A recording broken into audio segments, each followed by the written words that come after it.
Paper 1, question 18. Solve the simultaneous equations 4x plus 7y equals 1 and 3x plus 10y equals 15. Okay, now this type of simultaneous equations question has been put on a plate to do via elimination. So whenever you have sort of the question presented so that the x's are right above each other and the y's are right above each other and the numbers are right above each other, doesn't matter which side of the equal sign they're on, if they're beside each other, it's set up nicely so that you can find some way of merging these two equations together so that either the x's disappear or the y's disappear. Now at this point in time you can't do that because there are different numbers of x's and different numbers of y's. So what you want to do is choose one of the letters to get rid of and then multiply each equation by whatever number will allow you to, which will allow you to get them the same size. So to explain that a little bit better, you have 4x and 3x. Find the lowest common multiple of them and then multiply each of those by whatever number you need to get to that lowest common multiple, which in this case is going to be each other. The lowest common multiple of 4 and 3 is 12, so we times the top equation by 3 and the bottom equation by 4. That would make both of our x variables the same, both 12. Okay? You could do the same with the y's as well. You'd multiply that one by 10, that one by 7, and you'd end up with 270 y's. I would always choose the one where the letters have the smaller coefficients. So you've got 4 and 3 and 7 and 10. I'm going to choose the x's to get rid of. Okay? But there's one more twist to this. Whenever we set up these simultaneous equations, you can just times that by 3, or times all of that by 3, all of that by 4. You have a 12x and a 12x and take them away. That will work perfectly fine. However, you are more likely to make a mistake by subtracting the equations from each other than you are when you add. Okay, and it all boils down to this potential double negative that you're going to end up seeing. In this case, you get away with it because there are no negatives kicking about, but you might not be so lucky another time. So I make no apologies for maybe doing this slightly different from what you might normally do, because I've seen several times the sort of common mistakes that are made in this type of question.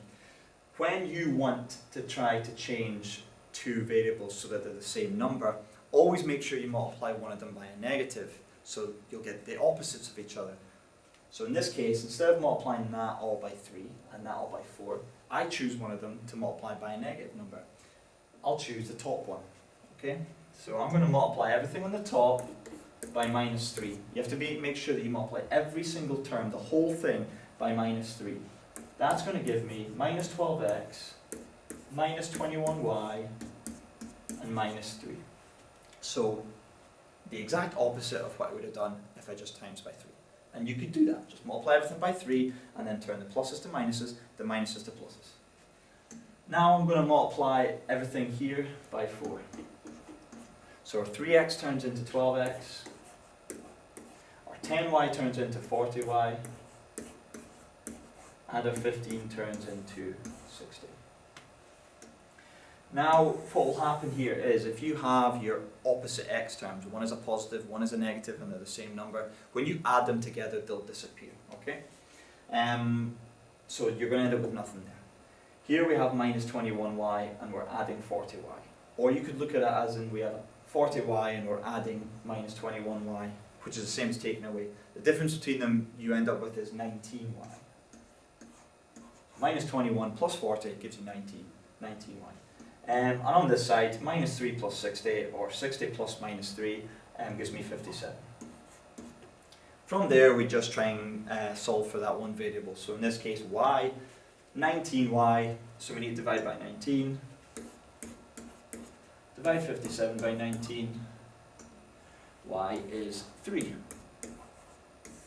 That has us answered half of the question. Okay? You always need to make sure that when you do whatever method you do of solving simultaneous equations, when you get the first letter, the first variable, you then need to make sure you substitute it back into the original. It doesn't matter which one of these you plug it into, you'll get the same answer for x. It's kind of the whole point of simultaneous equations in the first place. It's what x and y works in both of these, so it doesn't matter which one you do. Usually I pick the easier one. In this case, we'll put in the first one, again it doesn't really matter.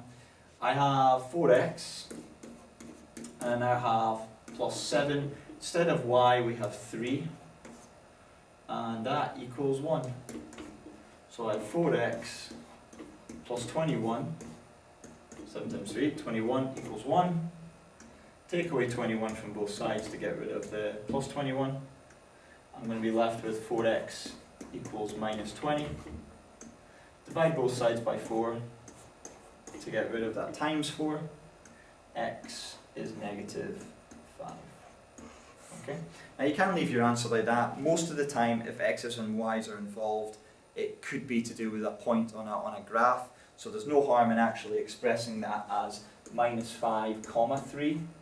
Certainly not a bad habit to get into. However, in this question it just has x equals y equals fill in the blanks. X equals minus 5, y equals 3.